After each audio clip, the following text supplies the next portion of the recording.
வார்த்தை கேட்கறதுக்கு முன்னாடி நம்ம ஒரு பாடலை பாடி கர்த்தர் நாமத்தை மகிமைப்படுத்துகிறோம்.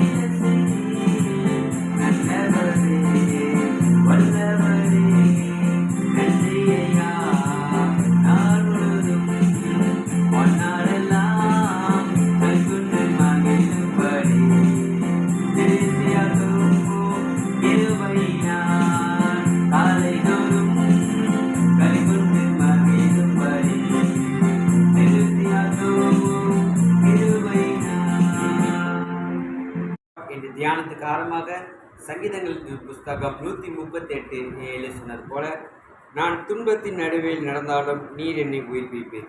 இந்த வார்த்தை கேட்டுக்கொண்டு இருக்கிற இந்த கால வேளையில் நம்மளை பார்த்து ஆண்டவர் சொல்கிறார், எந்தெந்த சூழ்நிலையிலும் நம்ம துன்பப்பட்டிருக்கலாம், ஆனால் கர்த்தர் நம்மளை சொல்கிறார், உங்களை பார்த்து உயிர்ப்பிப்பேன் என்று கர்த்தர் இந்த கால வேளையில் நம்மளை பார்த்து சொல்கிறார். இந்த வார்த்தை கொண்டு இந்த கால வேளையில் இந்த வார்த்தை உங்களை கர்த்தர் பெரிய காரியங்களை செய்து கர்த்தர் வழி நடத்துவாராக. ஜெபிப்போமா? அன்புள்ள தகப்பனே, ஆசீர்வதிக்கப்பட்ட இந்த நல்ல நாளுக்காக நன்றியப்பா. இந்த வார்த்தை கேட்டுக்கொண்டு இருக்கிற உம்முடைய பிள்ளைகளுடைய வாழ்க்கையில் கர்த்தர் எங்கெங்கெல்லாம் துன்பப்பட்டிருந்தாங்களோ இதுவரைக்கும் துன்பப்பட்ட காரியத்தை கர்த்தர் மாற்றி அதிலேருந்து ஒரு உயிர்ப்பிக்கிற ஆவியானவராக இருந்து கர்த்தர் நீங்கள் அவங்கள வழி நடத்த போகிறதுக்காக நன்றியப்பா. தாழ்த்தி ஒப்படைக்கிறோம் இயேசுவின் நாமத்தில் பிதாவே, ஆமென்.